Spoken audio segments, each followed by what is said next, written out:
ഇന്ന് UDF-ന്റെ തെരഞ്ഞെടുപ്പ് കാലത്ത് ജനങ്ങൾക്ക് നൽകിയ ആദ്യത്തെ വാഗ്ദാനം ഇന്ന് നടപ്പാക്കുകയാണ്.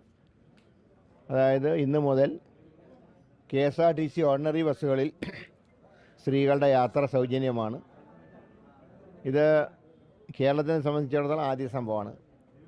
മറ്റ് ചില സ്റ്റേറ്റുകൾ ഇപ്പോൾ തെലങ്കാനയിലും കർണാടകത്തിലൊക്കെ നടപ്പാക്കിയിരുന്നെങ്കിലും കേരളത്തിൽ ഇത് വളരെ ഒരു പ്രാധാന്യമുള്ള ഒരു വിഷയമാണെന്ന് സ്ത്രീകളുടെ ആദ്യത്തെ ആവശ്യം ഇന്ന് നടപ്പാവുകയാണ്. ഇത് ചരിത്രത്തിൻ്റെ ഭാഗമാണ്. പക്ഷേ ഒരു ദൗർഭാഗ്യകരമായ കാര്യം എന്ന് പറയുന്നത് ഞാൻ മനസ്സിലാക്കിയെന്ന് വെച്ചാൽ പത്രങ്ങളിൽ കണ്ടത് പ്രതിപക്ഷ MLA-മാർ ഇത് ബഹിഷ്കരിക്കുന്നതാണ്.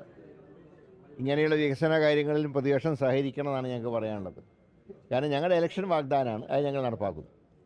അപ്പോൾ അങ്ങനെ വരുമ്പോൾ ഇത് സമൂഹത്തിൽ എല്ലാവർക്കും കിട്ടുന്ന ഗുണമാണ്.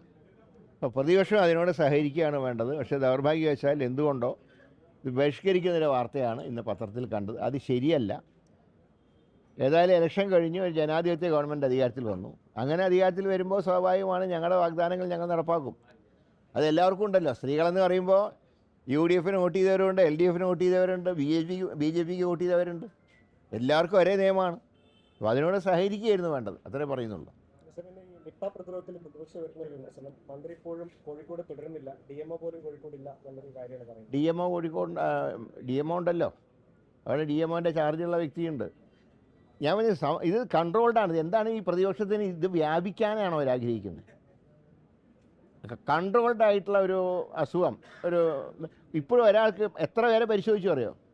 30 പേരെ പരിശോധിച്ച് 29 നെഗറ്റീവ്. പിന്നെ അവിടെ നിന്ന് ആക്കേണ്ട ആവശ്യം എന്താ?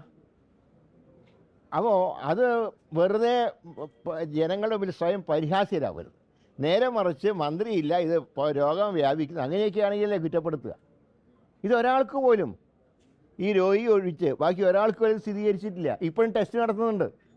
ഞങ്ങൾ ടെസ്റ്റ് വ്യാപിപ്പിക്കുന്നുണ്ട്. ഇനിയിപ്പോൾ അത് എന്താ മറച്ചു വയ്ക്കാനല്ല, ടെസ്റ്റ് വ്യാപിപ്പിക്കുന്നുണ്ട്. ഇതുവരെയായിട്ട് ഒരു കുഴപ്പമുണ്ടായിട്ടില്ല.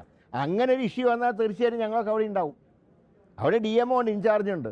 ഇനി സ്ഥിരം DMO വേണമെന്ന് ഇന്നലെ റിയാസ് എന്നോട് പറഞ്ഞിരുന്നു. ഇന്ന് തന്നെ നടപടി സ്വീകരിക്കാൻ പറഞ്ഞിട്ടുണ്ട്. പക്ഷേ സ്ഥിരം അതിൻ്റെ ചാർജുള്ള ആളുണ്ട്. അവരുടെ SIT-യുടെ ചാർജ് ഷീറ്റിന് ശേഷം മാത്രമേ ഞങ്ങൾക്ക് ഇടപെടാൻ പറ്റൂ. ഇപ്പോൾ പൂർണ്ണമായിട്ട് ഹൈക്കോടതിയുടെ നിയന്ത്രണത്തിലാണ്. ചാർജ് ഷീറ്റ് കൊടുത്തു കഴിഞ്ഞാൽ ആ ചാർജ് ഷീറ്റിലെ കാര്യങ്ങൾ തൃപ്തികരമല്ലെങ്കിൽ ഇടപെടും. പക്ഷേ അതിലെ ഏറ്റവും ദുഃഖകരമായൊരു കാര്യം, തിരുവിതാംകൂർ ദേവസ്വം ബോർഡ് മിനിഞ്ഞാന്ന് ഇറക്കിയ സർക്കുലറിൽ ആരോപണ വിധേയരായിട്ടുള്ള ആളുകളെയൊക്കെ മർമ്മസ്ഥാനങ്ങളിൽ വെച്ചിട്ടുണ്ട്. ഞാൻ മിനിഞ്ഞാന്ന് ദേവസ്വം ബോർഡ് പ്രസിഡന്റിന് കത്ത് നൽകി. ഞങ്ങൾക്ക് അതിൽ ഇടപെടാൻ പറ്റില്ല, കാരണം ദേവസ്വം ബോർഡിന് സ്വതന്ത്ര അധികാരമാണ്. പക്ഷേ എങ്കിലും സ്വർണ്ണക്കൊള്ളയിൽ പങ്കുപറ്റിയവരെ മർമ്മസ്ഥാനത്ത് വെച്ചുകൊണ്ടുള്ള ഉത്തരവ് അത് നടപ്പാക്കരുത്, പിൻവലിക്കണം എന്നാവശ്യപ്പെട്ടിട്ടുണ്ട്. അതവർ നടപ്പാക്കുന്നില്ലെങ്കിൽ സ്വർണ്ണക്കൊള്ളയിൽ ഇപ്പോഴത്തെ ദേവസ്വം ബോർഡിനും, ഇത് തുടർച്ചയാണല്ലോ, LDF സർക്കാരിൻ്റെ ഭാഗമായിട്ടാണല്ലോ. ജയകുമാർ എന്ന് പറഞ്ഞാൽ തികച്ചും നിഷ്പക്ഷനായിട്ടുള്ള ആളായതുകൊണ്ടാണ് ഞങ്ങളൊന്നും പ്രതികരിക്കാതിരുന്നത്. പക്ഷേ മിനിഞ്ഞാന്നത്തെ ട്രാൻസ്ഫറിൽ ഇങ്ങനെയുള്ള കാര്യങ്ങൾ ഞങ്ങളുടെ ശ്രദ്ധയിൽപ്പെട്ടു. തിരുത്തണമെന്ന് ഞങ്ങൾ ആവശ്യപ്പെട്ടിട്ടുണ്ട്. തിരുത്തിയില്ലെങ്കിൽ നിലവിലുള്ള ദേവസ്വം ബോർഡും ഈ സ്വർണ്ണക്കൊള്ളയിൽ പങ്കുണ്ട് എന്നുള്ള ധാരണയിൽ സർക്കാർ.